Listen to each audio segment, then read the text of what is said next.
قمرون قمرون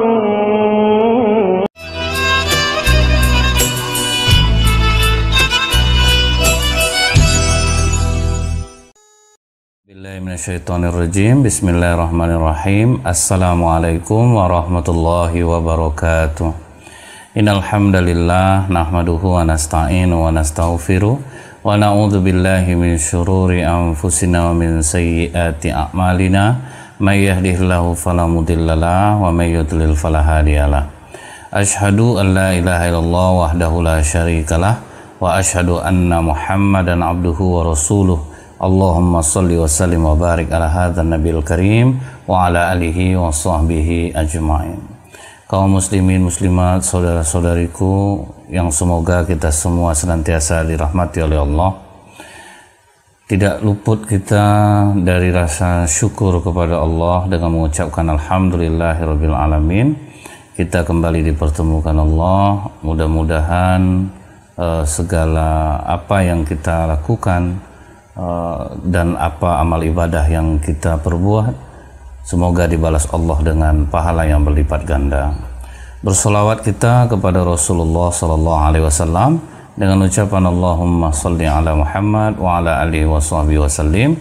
Semoga dengan banyak bersolawat kita mendapatkan syafaat di yaumil akhir kelak. Rasul yang bergelar ulul azmi itu ada 5. Nabi Nuh, kemudian Nabi Ibrahim, kemudian Nabi Musa, kemudian Nabi Isa, satu lagi Rasulullah SAW. Nah, maksudnya itu mereka ini memiliki keteguhan jiwa, ketabahan yang luar biasa di saat mendakwahkan kalimah la ilaha illallah ini. Nah, salah satu yang akan kita bahas ini adalah Nabi Nuh alaihissalam. Nabi Nuh ini anak dari Lama bin Matusyalqa bin Idris alaihissalam. Dalam kitab Bada'iz Zuhur sebetulnya nama Nabi Nuh ini adalah Abdul Ghafur. Nah, kenapa dia jadi dipanggil Nuh? Nah, Nabi Nuh alaihissalam ini pernah melihat anjing bermata 4. Ini dalam tafsir Ibnu Katsir. Dia pernah melihat anjing bermata 4 kemudian terlontar dari mulutnya. Betapa jeleknya makhluk ini. Seketika itu juga Nabi Nuh sadar dan dia menangis, menyesali apa yang dikatakan oleh mulutnya. Karena hakikatnya ketika kita mengatakan ini jelek, ini menjijikkan kepada makhluk Allah, berarti kita sudah menghina penciptanya. Nah, jadi yang tersinggung pasti Allah Subhanahu wa taala. Nah, Nabi Nuh Abdul Ghafur ini senantiasa menangis, menyesali perbuatannya. Karena dia banyak menangis, makanya disebutlah dia dengan Nuh, atau artinya menangis. Nabi Nuh ini diutus oleh Allah untuk kaumnya di kawasan Sungai Efrat dan Tigris. Ini di Irak. Sungai Efrat itu di Irak. Waktu itu ada seorang raja yang zalim namanya Darmasyil. Dia inilah manusia pertama yang memeras arak. Jadi yang pertama kali membuat khamar itu Darmasyil inilah yang membuat khamar. Kemudian orang yang pertama kali bermain judi itu juga Darmasyil. Dan satu lagi, dialah orang yang pertama kali membuat baju dari emas. Jadi laki-laki yang suka kemegahan, ada waktu itu di Thailand ya, yang bajunya itu semuanya dari emas. Di India juga dia buat baju dari emas. Akhirnya dia ditembak mati oleh orang di depan putranya sendiri yang di India itu. Bukan karena mau merampok emasnya, muak orang lihat gaya dia itu. Jadi emasnya tidak hilang, baju itu tidak hilang. Berarti orang benci sama dia, lihat dia mungkin terlalu berlebihan. Darmasyil ini menyembah berhala, dan karena dia punya pengaruh besar, dialah yang mengajak orang untuk menyembah berhala. Nah, berhalanya itu adalah Wat, Siwa, Yagut, Ya'uq, dan Nasr. Ini berhala orang pada masa Nabi Nuh. Nah, sebetulnya berhala yang 5 ini orang-orang soleh dahulunya. Jadi memang orang-orang soleh, orang-orang baik. Nah, begitu mereka meninggal, iblis membisikkan kepada manusia waktu itu untuk mengenang guru-guru kalian tuh, biarlah aku buatkan patung-patung mereka. Nah, itu awalnya. Jadi kenapa patung itu haram? Kalau patung yang buat mengenang seseorang itu haram, ya ini jadinya akhirnya disembah. Awal penyembahan itu gimana? Apakah mereka langsung menyembah? Enggak. Awalnya patung guru-gurunya itu dipakai hanya untuk mengingatkan kepada gurunya. Itu awalnya. Nah, itu kan diletak di rumah-rumah. Anak-anak mereka melihat, oh, ayahku sering dekat patung itu. Lama-lama berubah.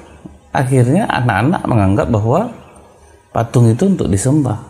Karena selalu ada patung itu di sana. Nah, inilah kadang kesesatan nih, dia makin lama makin melenceng dia, makin salah dia. Nah, ibarat kalau cerita, kan makin lama makin bertambah dia. Kalau duit baru makin berkurang dia kalau dititipkan. Tapi kalau cerita makin bertambah dia. Jadi yang salah ini makin melenceng gitu.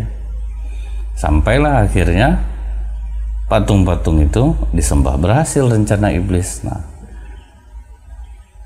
inilah awal orang menyembah berhala. Nah, dalam riwayat ini disebutkan berhala-berhala itu dikelilingi oleh 1.700 berhala yang lainnya. Jadi bertambah-tambah dia, tambah banyak dia. Dibuatkanlah masing-masing berhala itu rumah yang terbuat dari marmer yang sangat indah, betul-betul dihiasi lah. Nah, jadi selain 5 berhalanya ditambah lagi, mungkin biar lebih menarik, biar lebih rame, ditambah sampai 1.700 berhala. Nah, di situ juga dibuatkannya kursi-kursi dari emas, macam-macam perhiasan, dan dibayarin orang untuk sebagai pelayan berhala itu yang membersihkannya. Mungkin kan kasihan juga, nggak ada yang bersihin, dia nggak pandai membersihkan diri sendiri aja, dibutuhkan pelayan. Tapi itu yang disembah orang.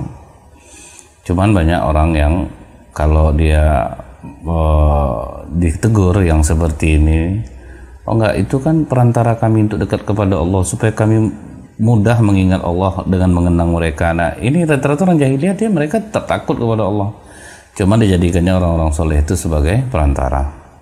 Makanya kita jangan sampai terlalu mengkultuskan guru. Nah, jadi awalnya seperti itu, karena kita mengkultuskan, anak kita melihat kita menyembah, nanti dianggap mereka. Nah, ketika kita dianggap menyembah, akhirnya nanti generasi kita tambah lama ya akhirnya menyembah jadinya.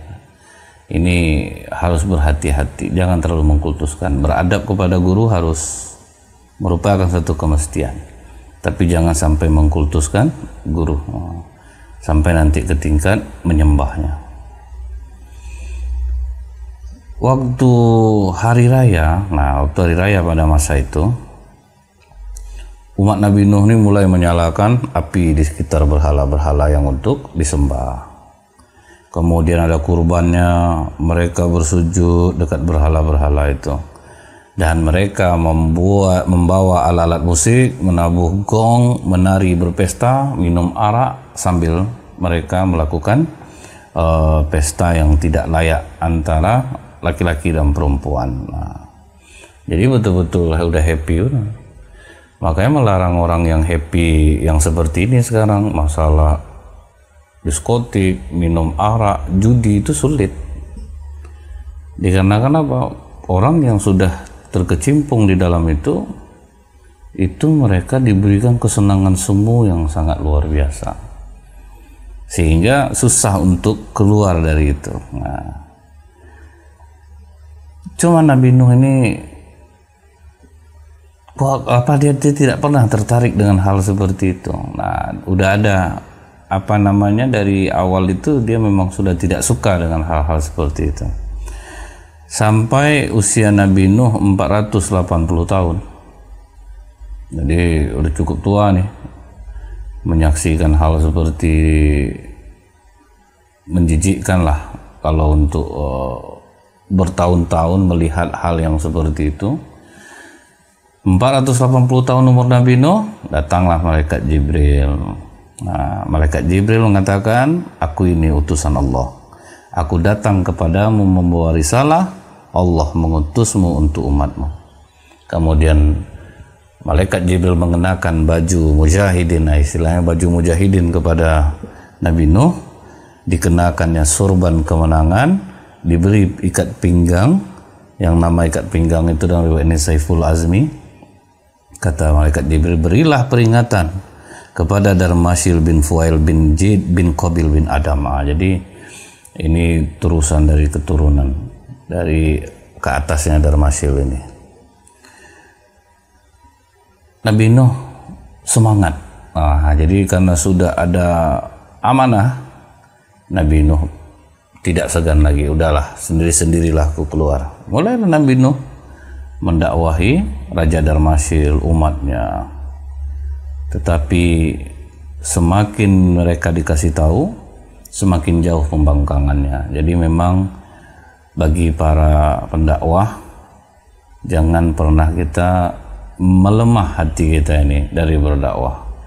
Karena memang di saat kita mendakwahi orang, kemungkinan yang terburuk itu mereka akan semakin jauh. Nah, walaupun kita lembut, atau orang bilang ya kalian berdakwah kasar maka mereka jauh. Enggak, lembut pun kita berdakwah. Kalau memang mereka terganggu kebahagiaannya, mereka tetap akan membenci kita. Jadi zaman Nabi Nuh itu dibawa kepada hal yang baik, dinasihati, mereka bukan makin dekat, makin jauh. Sehingga Nabi Nuh berdoa kepada Allah dalam surat Nuh ayat 5-6. A'udzubillahi minasyaitonirrajim. Qala rabbi inni da'autu qaumi lailaw wa nahara falam yazidhum du'ai illa firara. Ya Allah, sesungguhnya aku telah menyeru kaumku, maka seruanku itu hanyalah menambah mereka lari. Nah, jadi udah diadukan sama Nabi Nuh. Udah aku seru ya Allah, udah aku ajak, tapi mereka makin jauh. Kemudian Allah memperkenankan permohonan Nuh, karena udah dilihat oleh Allah, Nuh ini begitu sabar, begitu tabah mengajak orang kepada kebaikan. Kendala itu di mana? Nabi Nuh pengikutnya orang miskin. Nah, kembali lagi nih, karena kalau orang tidak berharta itu selalu dianggap apapun omongan dia tidak ada yang benar. Nah, makanya pembesar-pembesar itu adalah yang ikut kau itu macam itu orangnya, kami pula yang kau ajak. Sampai ada yang mengatakan kau usir mereka, kaum-kaum yang hina itu, baru kami mau ngikut kau Nuh, karena kami tidak selevel sama mereka. Nah, kesesatan umat pada masa lalu selalu memandang kebenaran itu melalui kesuksesan materi yang ada pada diri orang. Jadi kita ini mulailah robah pola pikir kita. Jangan sampai kita menilai kebenaran itu karena harta yang dimiliki. Nah, orang yang sekarang ini merasa aku kaya, yang ngajak aku orang miskin, Allah kalian tuh enggak ada apa-apa, aku lebih mulia daripada kalian. Ini sama umat Nabi Nuh kan banyak yang seperti ini. Cobalah orang miskin nasihati orang kaya, itu sulit betul. Kalau sembah orang kayanya dapat yang sombong pula. Tapi rata-rata nih umat Nabi Nuh ini sampai sekarang masih ada memandang kesuksesan itu lewat materi orang.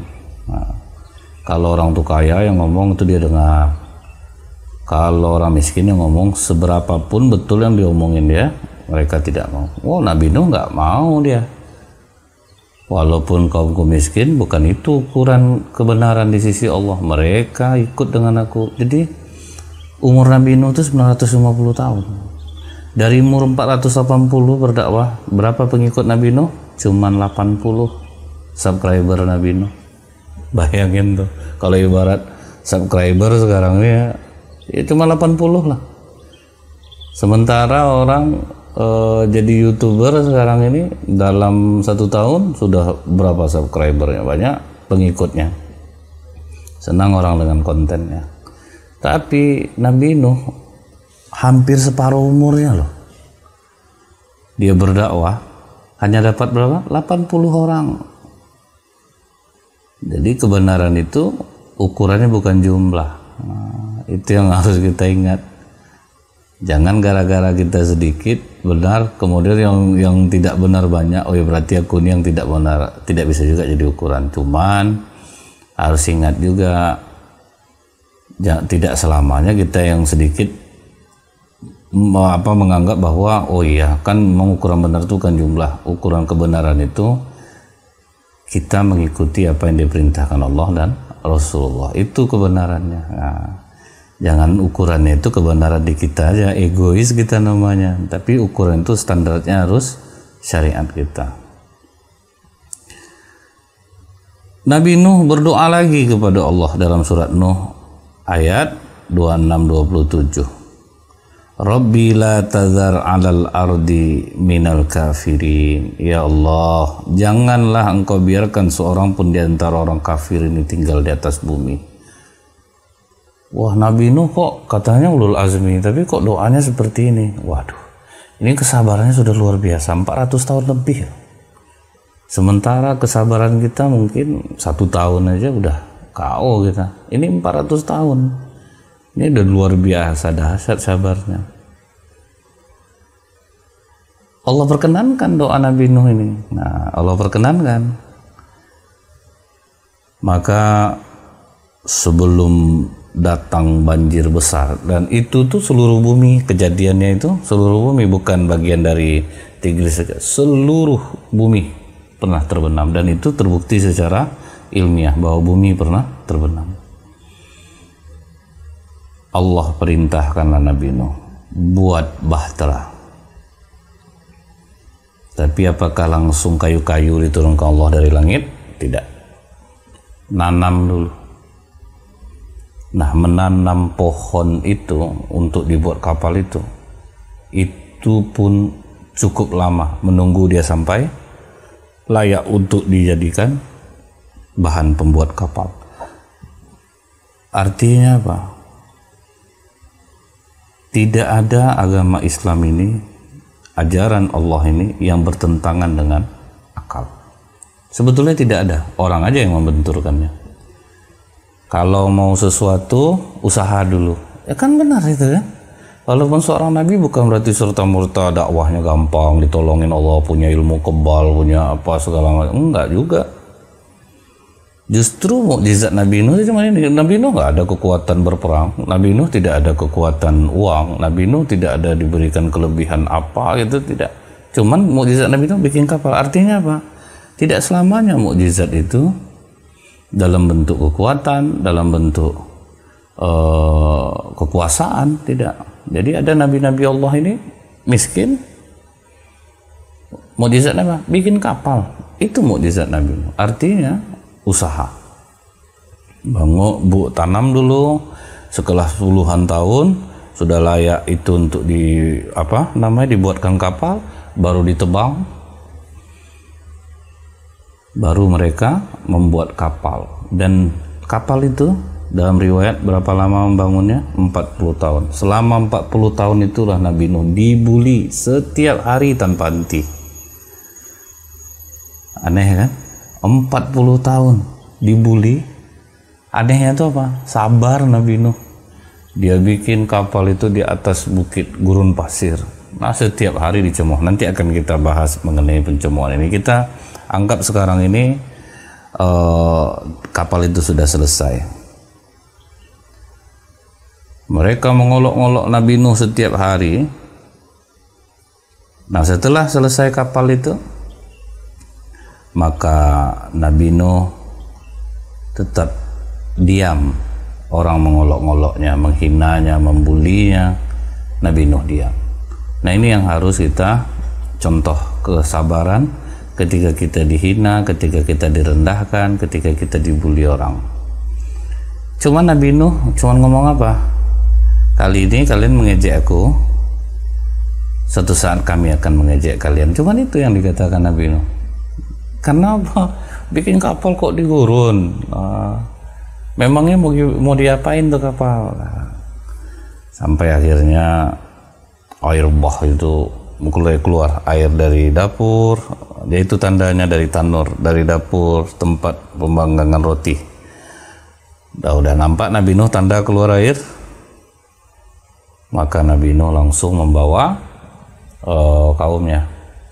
Jadi lantai bawah itu untuk hewan, lantai tengah untuk manusia, dan atasnya itu untuk burung-burung. Nah, jadi sudah disiapkan semuanya. Dan banjir itu melanda, dalam riwayat disebutkan 6 bulan.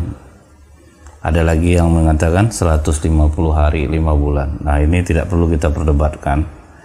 5 bulan, 6 bulan, artinya banjirnya sangat lama. Nah, setelah 6 bulan atau 5 bulan tadi, tepat pada tanggal 10 Muharram, kapal Nabi Nuh itu berlabuhlah. Air sudah susut, berlabuhlah di Bukit Jud namanya. Nah, sehingga Nabi Nuh berpuasalah di waktu dia berlabuh itu. Nah, ini adalah awal puasa Asyura, mendaratnya kapal Nabi Nuh. Kemudian sekarang kita masuk kepada apa yang dirasakan oleh Nabi Nuh, bukan saja terhadap kaumnya, tapi istri dan anaknya sendiri juga durhaka kepada Nabi Nuh. Makanya para suami jangan terkecil hati. Andai kata pasangannya tidak sesolehah yang dia harapkan, selama mereka masih bisa dididik, mereka mau sholat, kadang mereka mungkin melawan karena apa, jangan langsung dicap dia tidak soleha. Sabar. Nabi Nuh aja menghadapi istrinya yang durhaka kepadanya, dia berusaha untuk sabar terus mendakwahi istrinya. Dan ini juga pelajarannya, sekalipun seorang itu soleh, belum tentu juga dia mendapatkan istri yang soleha. Di dalam surah At-Tahrim ayat 10 sampai dikatakan Allah membuat perumpamaan bagi orang-orang yang ingkar istri Nuh dan istri Lut, sampai disebutkan oleh Allah, mereka adalah istri 2 orang hamba di antara hamba-hamba kami yang soleh, tapi mereka berkhianat kepada suaminya. Nah, jadi jangan jadi jadi pameo di tengah masyarakat kita. Suaminya rajin sholat, istrinya macam itu, suami apa tuh? Jangan disalahkan suaminya, karena ini memang terjadi. Dalam riwayat yang cukup lengkap diceritakan, waktu itu hari masih pagi, istri Nabi Nuh ini bangun, bergegas dia menyiapkan diri. Pagi itu masih sunyi, dia buat makanan. Tidak lama selesai dia membuat makanan, dia pun keluar dengan perlahan-lahan, takut Nabi Nuh bangun. Tapi waktu dia sampai ke pintu, ternyata anaknya yang Kan'an bangun. Langsung anaknya ini berkata, ibu mau kemana? Nah, jadi dia udah keluar pelan-pelan, takut Nabi Nuh bangun. Pas dia megang pintu mau keluar, bangun anaknya Kan'an. Ibu mau kemana, bu? Dengan agak pucat mukanya, dia kasih isyarat kepada anaknya. Diam Kan'an, aku mau ke makbat besar, artinya tempat penyembahan berhala. Kau tahu hari ini, nak, ini adalah hari raya Tuhan-Tuhan kita. Jadi istri penyembah berhala nih. Apa kata Kan'an sambil tersenyum? Ibu melakukan yang terbaik, ibu. Nanti saya akan menyusul dan usahakan diam kita ya, bu ya, karena kalau ayah tahu marah dia nanti sama kita. Nah, jadi Nabi Nuh marah betul dia dengan istrinya menyembah berhala ini. Berangkatlah istri Nabi Nuh. Sampai dia di sana, dia mempersembahkan makanan, berdoa untuk berhalanya. Selesai berdoa, istri Nabi Nuh langsung senang hatinya melihat Kan'an rupanya sudah ada di sana. Selesai acara penyembahan, Pas perjalanan pulang, apa kata Kan'an? Ibu tahu tadi enggak aku kenapa terlambat? Apa nak? Aku melihat ayah tadi ibu. Ayah menyeru orang di pasar-pasar untuk bertakwa kepada Allah. Nah, dakwah Nabi Nuh lihat ke pasar-pasar.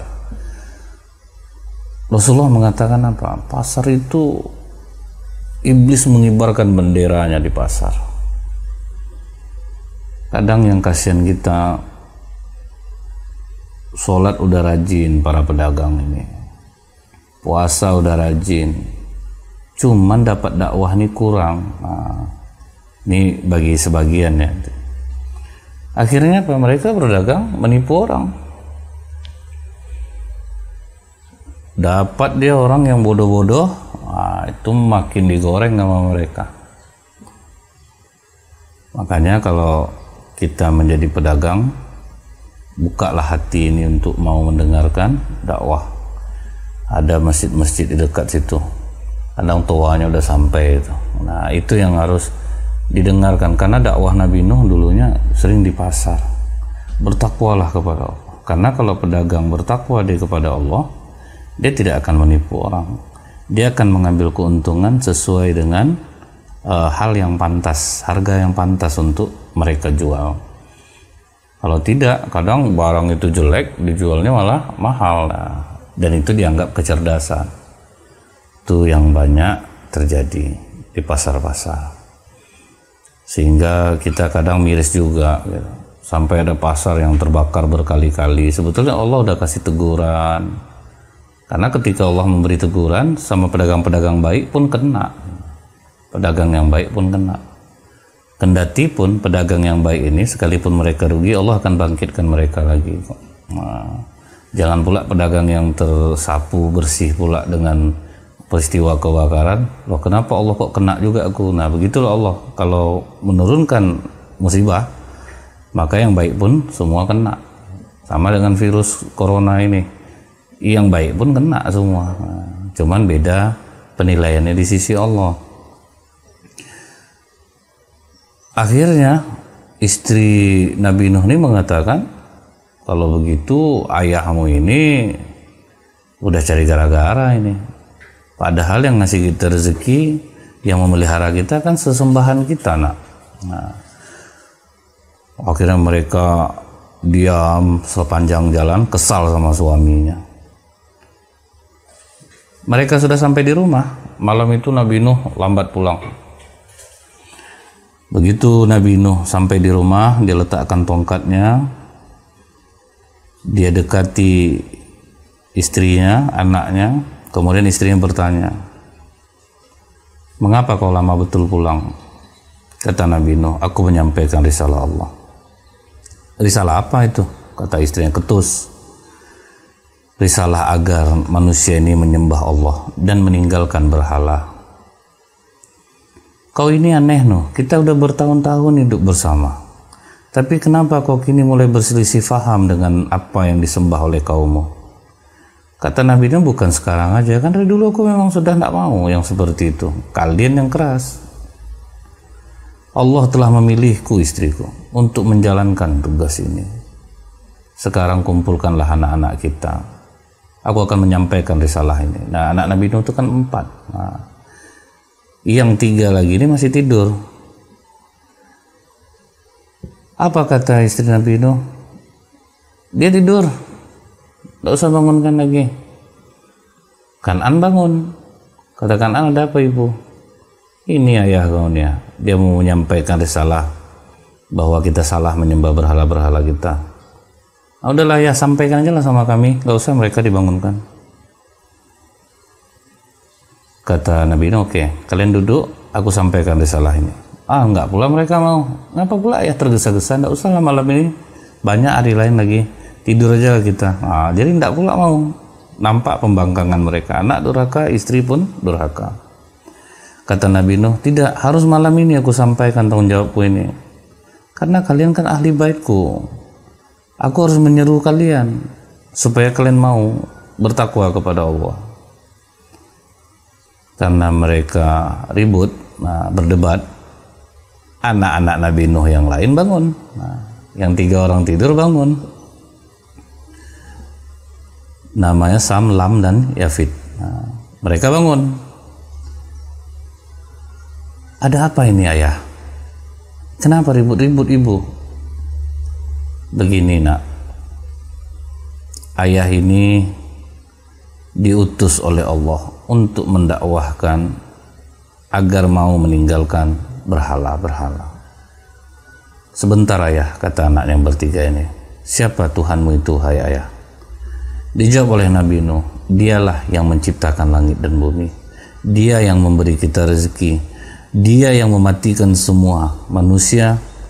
Dan nanti kita akan dipertanggungjawabkan, harus mempertanggungjawabkan perbuatan kita di hari kiamat. Kalau begitu ayah, di mana Allah ini? Nah, kata anak Nabi Nuh ini, apakah ia berada di makbat besar, tempat penyembahan berhala bersama Tuhan-Tuhan yang biasa kami sembah? Kata anak-anaknya. Kata Nabi Nuh, anak-anakku, sesungguhnya Allah tidak dibatasi oleh ruang dan waktu. Dialah yang menciptakan ruang dan waktu itu sendiri. Dia tidak dapat dilihat oleh mata kita. Nah, kalau nggak bisa dilihat ayah, bagaimana kita bisa mengetahui bahwa dia itu ada? Nah, jadi ini kritis pertanyaan anak Nabi Nuh. Kata Nabi Nuh, kita bisa melihat dari tanda-tanda kekuasaannya nak. Nah, jadi jangan pernah kita itu berpikir, aku ingin melihat Tuhan, aku ingin melihat Allah, apa bukti keberadaannya. Nah, dari kekuasaan Allah itu kita bisa menyaksikan bahwa Allah itu ada. Dari ciptaannya, penciptaan manusia dari mulai air, kemudian menjadi daging, dibalut oleh tulang, itu sebetulnya tanda-tanda kekuasaan Allah. Bukan kita, bukan dokter yang membentuk itu. Jantung yang senantiasa berdetak tidak pernah berhenti, itu bukti kekuasaan Allah. Segala sesuatu ini ada karena ada yang menciptakannya. Kadang kita merasa kita ini ada sendiri, sementara kalau misalnya kita katakan handphone ini ada dengan sendirinya, kita dibilang orang gila. Setiap sesuatu pasti ada penciptanya. Nah, begitu kita katakan manusia Allah yang menciptakan, wah, mana pula ada, kita ini ada sendiri, kan aneh gitu. Jadi kata Nabi Nuh, kalau ingin lihat Allah, lihat tanda-tanda kekuasaannya, ciptaannya. Langit ditinggikan tanpa tiang, kan aneh itu. Semua bangunan pasti punya tiang, tidak ada yang tidak pakai tiang. Oh, tuh ada masjid nggak ada pakai tiang, ya tetap tiang kiri kanannya untuk menopangnya gitu. Sementara langit segitu luas kita lihat tiap hari, tidak ada tiangnya, siapa yang menahannya kalau tidak ada Allah? Lihat bumi yang dihamparkannya nak. Nah, di dalamnya ada sungai, ada lautan, dari hujan yang tercurah dari langit menumbuhkan tanaman yang menghidupi manusia dan hewan. Itulah tanda kekuasaan Allah. Dia turunkan hujan dari langit. Kita kan cuma tahu prosesnya saja dari penguapan ini. Nah, yang nguapin itu siapa? Yang membentuk itu semua siapa? Allah yang membentuknya. Sehingga turun hujan. Ada yang disuburkan oleh Allah, ada juga yang enggak. Hujan udah cukup, Allah nggak mau ngasih, tetap nggak tumbuh dia. Nah, itu bukti kekuasaan Allah. Kemudian menciptakan hewan-hewan, dari kekuasaannya menciptakan manusia dan mematikan mereka, dan semua itu ada di hadapan kita. Nggak ada orang yang bisa nahan kematian, kata Nabi Nuh. Semua ada di hadapan kita, kita mau cari apa lagi? Dahulu ada orang yang, ya Allah, kalau memang kau ada, tolonglah tunjukkan berupa misalnya angin atau apa supaya aku ditambah yakin. Enggak, Allah nggak ngasih tanda apa-apa sama dia. Tanda udah jelas kok di alam ini semuanya. Masa mau minta ke Allah tanda sebanyak ini, tanda-tanda kekuasaan Allah? Setelah mendengar perkataan Nabi Nuh, apa kata anaknya yang ketiga? Ayah, Allah telah melapangkan hati kami untuk menerima kebaikan yang ayah serukan. Waduh, kaget istri Nabi Nuh. Jadi terobat juga hati Nabi Nuh. 2 durhaka dan mengkhianatinya, yang 3 tetap beriman kepadanya. Kemudian bukan itu saja, bukan saja istri Nabi Nuh itu membenci Nabi Nuh, tapi dia juga berusaha untuk menghalang-halangi dakwah suaminya. Ngeri enggak? Jadi dia ikut menghalangi. Kalau misalnya ada orang yang datang untuk bertanya kepada Nabi Nuh tentang sesuatu, itu langsung dia yang memotong. Nggak usah tanya sama Nabi Nuh itu lagi. Kalau memang betul ajarannya, duluan lah aku ikut daripada kalian. Nggak betul tuh ajarannya. Jadi dia ikut menghalanginya. Nah, berbulan, bergulir, tahun berganti, bukan semakin condong istrinya kepada kebenaran, melainkan semakin dia berani menunjukkan bahwa dia penentang Nabi Nuh. Wahai Nuh, lihat pengikutmu, semua miskin, semua hina. Jadi udahlah, jangan kau ajak-ajak juga lagi untuk bergabung dengan orang-orang hina seperti mereka. Lihat tuh, kalau memang betul ajaran kau, ada ndak orang kaya satu aja yang ikut sama kau? Memang sama sekali nggak ada. Ada ndak pembesar orang terpandang yang ikut sama kau? Memang tidak ada. Jadi berat betul Nabi Nuh itu di dalam dakwahnya. Nah, ini buktinya apa, Nuh? Bukti bahwa dakwah kau itu tidak benar. Makanya tidak ada pembesar yang ikut sama kau. Jangan kita hanya mendakwahi orang kaya. Di zaman Rasulullah pun pernah Rasulullah berharap supaya tokoh-tokoh kafir Quraisy itu masuk Islam. Ditegurkan oleh Allah. Waktu Rasulullah sedang mendakwahi mereka, datang Ibnu Ummi Maktum, seorang buta. Memang dia karena tidak nampak, langsung aja dia bertanya kepada Rasulullah. Nah, Rasulullah akhirnya bermuka masam dengan dia. Ditegur oleh Allah, abasa wa tawalla an ja'ahul a'ma wa ma yudrika la'allahu yazakka aw yadzakkaru fatanfa'u dzikra. Ditegur oleh Allah, kamu bermuka masam Muhammad ketika ada orang datang. Jadi ditegur oleh Allah. Makanya kalau kita berdakwah itu, walaupun orang-orang hina akhirnya yang ikut kita, yang dianggap orang hina maksudnya miskin, papa, tidak ada masalah. Kadang memang orang kaya ini ada yang mau mendengar dakwah, cuman kalau dia udah sebagian orang kaya ini merasa berkuasa pula dari masjid tuh. Ada kejadian tuh, udah banyak dia nyumbang, dia yang ngatur masjid itu. Marah jamaahnya, udah gini aja lah Pak, ambil aja semua sumbangan Bapak Pak. Macam berkuasa pula dia. Nah, hati-hati juga nih para donatur orang kaya, jangan dia arahkan hati orang untuk dia ikut apa kata kita. Nah, kadang dia yang ngatur, yang ceramah mesti ini, masjid ini seperti ini. Dia nggak pengurus tapi kuasanya besar. Jangan, hai orang-orang kaya, sampai menjadi seperti ini. Nabi Nuh berdoa kepada Allah dengan doa yang kita ceritakan tadi, bahwa mereka semakin jauh dariku ya Allah, bukan semakin dekat. Allah perintahkan Nabi Nuh membuat bahtera. Waktu Nabi Nuh membuat kapal itu, ditanya oleh istrinya nih, wahai Nuh, laut, sungai jauh, kau buat apa dengan kayu-kayu ini? Aku akan buat kapal, kata Nabi Nuh. Mengapa kau membuat bahtera sedang di sini tidak ada lautan dan sungai yang akan melayarkannya?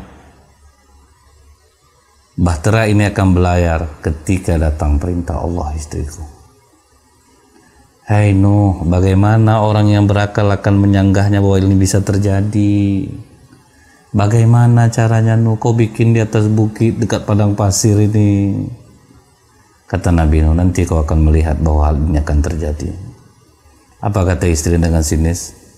Oh iya Nuh, kapal ini akan berlayar di atas pasir. Ya, sambil mengejek Nabi Nuh. Kata Nabi Nuh, bukan. Air akan menenggelamkan bumi ini, istriku. Dan orang yang menentang kami akan ditenggelamkan oleh Allah. Orang yang akan mengikutiku, mereka selamat. Di atas bahtera ini dengan izin Allah. Kabar pembuatan bahtera ini disebarkan oleh istri Nabi Nuh. Nuh gila bikin kapal di atas gurun, macam-macam bulian. Bayangin seperti yang kita katakan tadi, 40 tahun dibully orang siang malam. dianggap gila. Nabi Nuh udah nggak dakwah lagi itu, udah selesai. Tugas sudah selesai, bikin aja bahtera, pengikut yang solid 80 orangnya aja yang dibina. Wahai Nuh, nanti ajak kami ya, kami ingin naik ke atas bahteramu itu.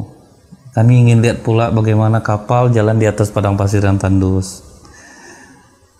Kemudian ada yang lain mengatakan, oh ini netizen Nabi Nuh nih, kamu akan menyuruh pengikutmu untuk datang kepadamu dengan membuat timba-timba ya Nuh ya, dibawa timba isi air, nanti siram ke sana, pasir tuh nanti ditelannya air itu Nuh. Aduh, betul-betul gila kau nih Nuh. Mereka tertawa. Lebih ngeri netizen membuli. Jadi kita ini jangan sampai tersedih hati ketika dibully orang.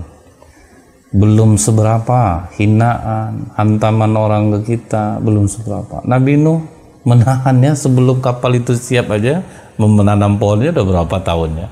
Ditambah lagi pembuatan kapal itu 40 tahun. Karena alat-alatnya sangat sederhana. Waduh Nuh, ini makan waktu bertahun-tahun nanti Nuh.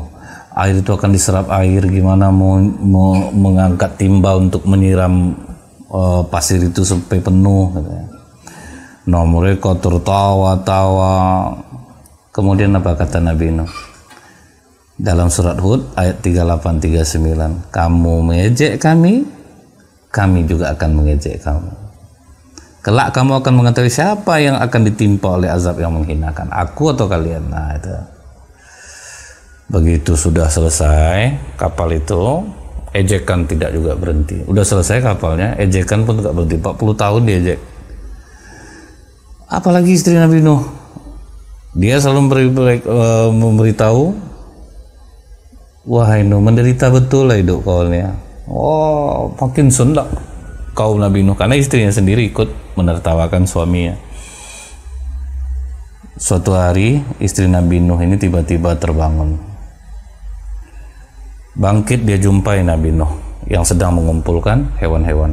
Jadi hewan-hewan itu udah dikumpulkan oleh Nabi Nuh. Begitu udah nampak air udah keluar dari tanur, hewan semua, burung-burung masing-masing sepasang-sepasang. Nah, jadi itu untuk melanggengkan hewan di muka bumi. Artinya banjir itu terjadi menenggelamkan seluruh bumi. Jadi Nabi Nuh ini dakwahnya luas, bukan hanya sekitar di sana aja. Dikumpulkanlah binatang sepasang-sepasang. Ditanya oleh istrinya, apa yang kamu lakukan? Mau kemana hewan-hewan ini dibawa?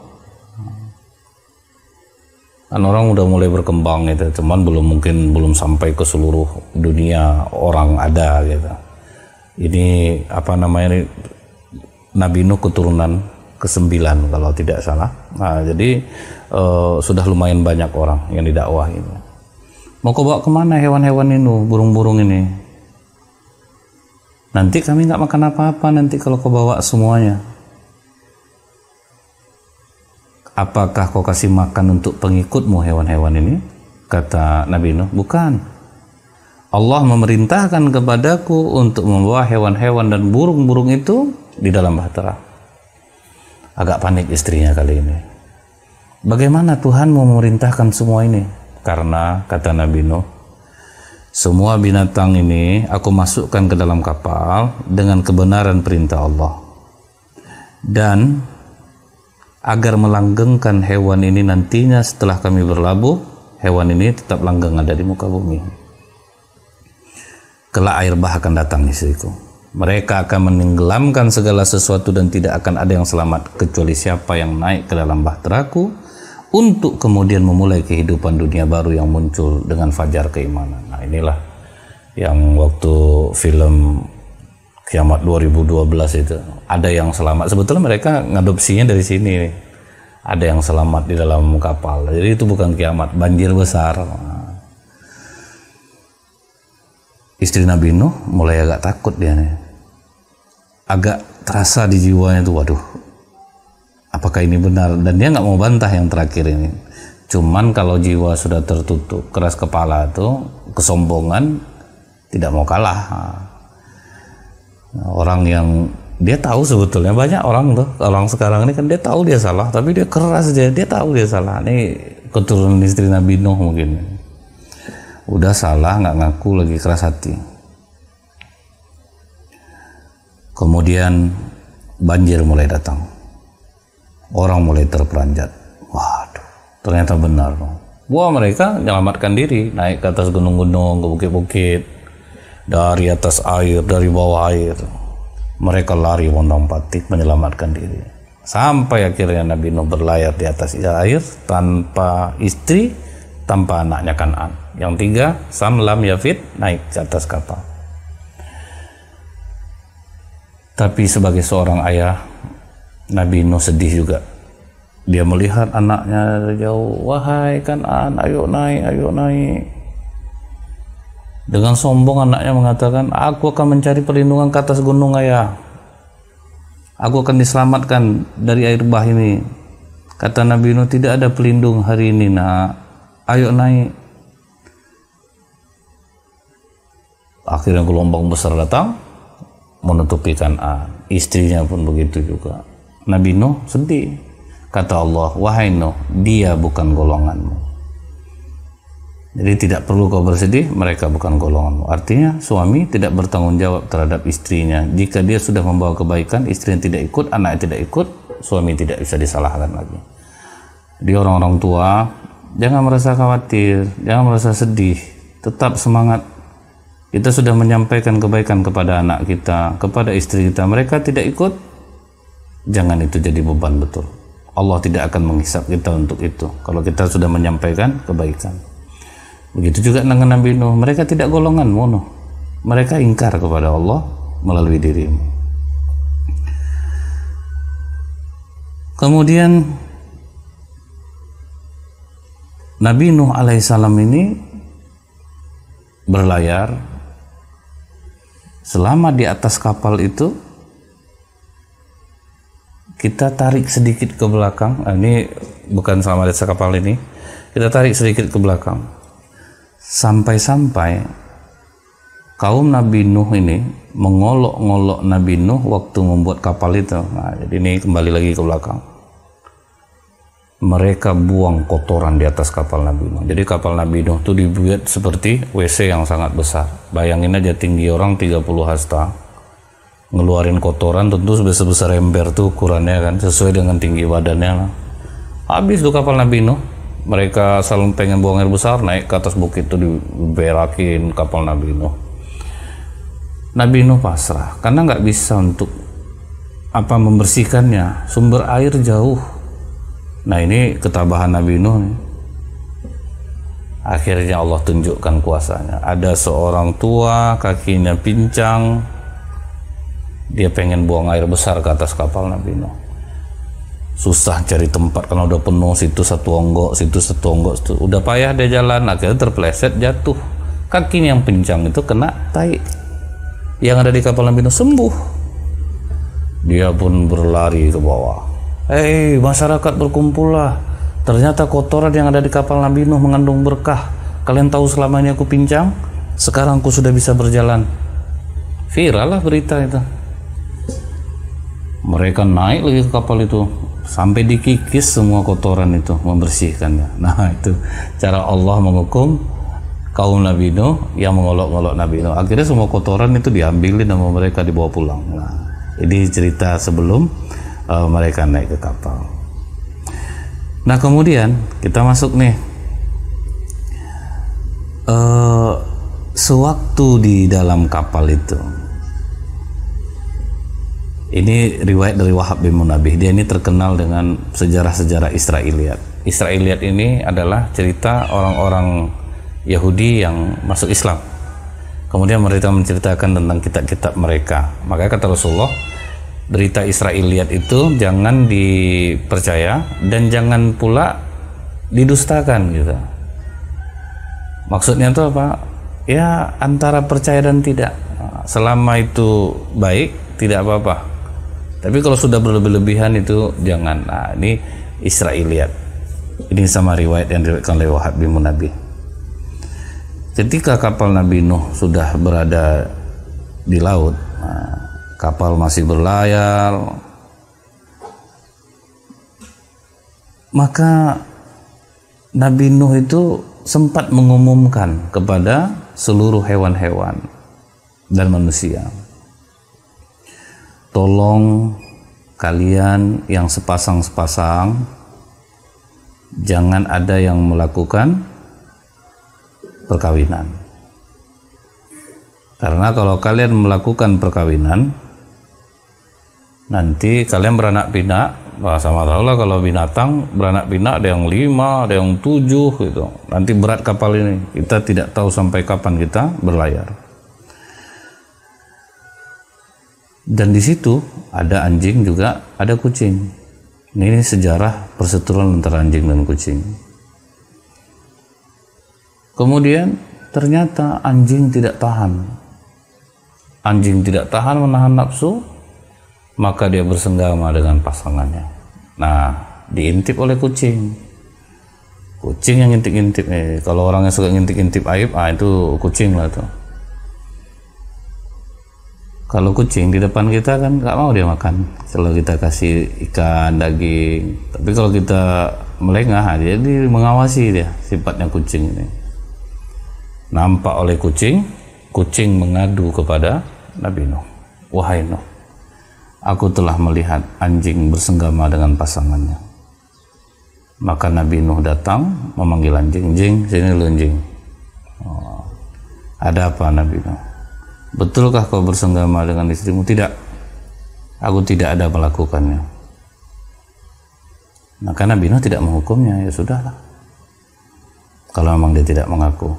Heran kucing, ini kenapa nih anjing dibiarkan saja melakukan kesalahan, padahal sudah kulaporkan. Akhirnya kucing ini kemanapun anjing pergi, diikutnya. Nah, itulah orang suka ngintip-ngintip aib orang ini. Pokoknya kepo habis dia, ikutnya terus. Sampai kedapatan lagi anjing bersenggama dengan pasangannya. Dilaporkan lagi kepada Nabi Nuh. Tetap anjing tidak ngaku. Jadi kalau orang nggak mau ngaku dia, padahal udah salah dia, tetap dia membantah. Bukti digital udah ada. Misalnya dia korupsi, udah nampak rekaman, oh itu bukan suara saya. Nah, atau sudah tertangkap tangan, oh waktu itu sebetulnya ceritanya tidak seperti yang disampaikan. Nah, macam-macam lah untuk membantahnya. Jadi ini sifat anjing. Dia ketahuan pun, tapi dia tetap mengatakan tidak, saya tidak melakukannya. Kucing membuat siasat baru. Nah, inilah yang ditiru oleh KPK, tangkap tangan. Udah lama ini dalam sejarah. Anjing sudah mulai mendekat-dekat kepada pasangannya, kucing langsung melapor kepada Nabi Nuh. Tangkap tangan lah, udah nampak tadi, udah miring-miring gaya anjing itu tadi mendekat kepada pasangannya. Akhirnya anjing pun tertangkap tangan. Begitu anjing tertangkap tangan, anjing tidak bisa mengelak lagi. Nah, itulah makanya KPK itu menggunakan cara ini nih, cara kucing. Nah, disadap, dipantau, nah akhirnya tangkap tangan. Kemudian karena anjing ini tetap tidak mengaku dari awal, waktu sebelum tertangkap tidak ngaku, maka dia sangat sulit waktu ketahuan itu, dia sulit melepaskan hubungan mereka yang sedang berlangsung. Sehingga sampai sekarang pun anjing itu susah untuk lepas kalau dia sudah bersenggama. Ini akibatnya dulu sejarahnya dia tidak ngaku. Nah, akhirnya lengket jadinya.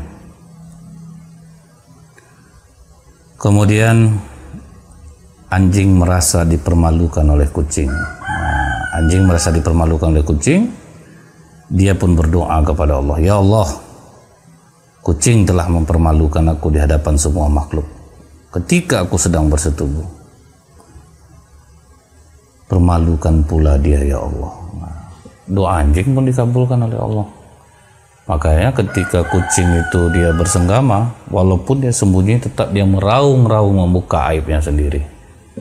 Artinya siapa yang membuka aib orang lain, maka aibnya juga akan dibuka oleh Allah walaupun dia bersembunyi. Tapi kan yang dilakukan ini kebenaran untuk mengungkapnya, ya betul, tapi jangan disiarkan. Ini kan kita siarkan, tangkap tangan di kamera, apa di kamera itu nggak boleh. Sebab anjing ini kan dipermalukan ya. Makanya kalau menangkap, ya jangan sampai disiarkan, cukup aparat saja yang tahu. Cukup orang yang nggak perlu dipublikasikan, tidak perlu dipublikasikan. Nah ini makanya kadang kita kan sering melihat tuh, dia kena tangkap, besok yang nangkap nih lagi yang berbuat kena tangkap, besok lagi yang nangkap lagi yang berbuat kena tangkap. Selalu seperti itu jadinya. Karena siapa yang membuka aib orang lain, aibnya akan terbuka. Kalaupun kita menjalankan aturan, jangan dipublikasikan, jangan permalukan orang. Ini yang harus kita ketahui tentang sejarah binatang yang ada di atas kapal Nabi Nuh. Kemudian yang terakhir, kalau yang terakhir ini adalah sejarah terciptanya kucing, tikus, babi. Itu juga di atas kapal Nabi Nuh. Nah ini kembali saya sampaikan, ini cerita Israiliyat, jangan terlalu ditelan mentah-mentah. Waktu banjir besar, ketika sudah jalan, kotoran binatang ini banyak di kapal Nabi Nuh. Karena mereka harus buang air kan, buang air besar. Nah kotoran banyak. Binatang-binatang itu semua buang kotoran. Nah khawatir nih Nabi Nuh. Ini bahaya ini kalau sempat kotoran udah banyak. Tentu tenggelam kapal tuh, berat sama kotoran, belum lagi berat sama binatang. Nah malaikat Jibril menemui Nabi Nuh, memerintahkannya, wahai Nuh, usap dahi gajah. Diusap dahi gajah, dari dahi gajah itulah keluar babi. Terciptalah babi. Babi inilah yang memakan kotoran. Itulah untungnya. Orang-orang yang suka memakan yang kotor-kotor, samalah dengan babi ini. Babi itulah membersihkan kotoran loh. Kalau kotoran kayak gini dibersihkan ya masih syukur lah gitu. Tapi ini yang kalau kotoran dibuang kan bersih dia. Ini kotoran yang dimakan mereka gitu. Dari hal-hal yang tidak baik yang mereka makan dengan cara yang tidak baik. Nah ini sama seperti babi. Kemudian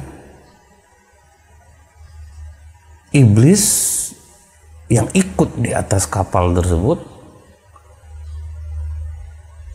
mengusap belakang babi. Diusapnya belakang babi, keluar dari hidung babi tikus. Ini awal terciptanya tikus. Digigit-gigit lah oleh tikus itu. Makanya kan tikus itu mengganggu betul ya. Tidak apa dibunuh. Tikus habis digigit-gigitnya kapal-kapal mulai khawatir pula Nabi Nuh. Ini kalau sempat dibiarkan bisa bolong-bolong si kapalnya dibuatnya. Rumah kita aja bolong-bolong dibuat tikus. Maka malaikat Jibril perintahkan, usap belakang harimau. Diusap belakang harimau, maka keluarlah dari hidung harimau kucing. Kucing itulah yang memburu tikus. Nah ini ingat, ini cerita Israel, jangan ditelan mentah-mentah. Ini saja yang bisa saya sampaikan, lebih kurang saya mohon maaf. Subhanakallahumma bihamdika, asyhadu an la ilaha illa anta, astaghfiruka wa atubu ilaik. Assalamualaikum warahmatullahi wabarakatuh.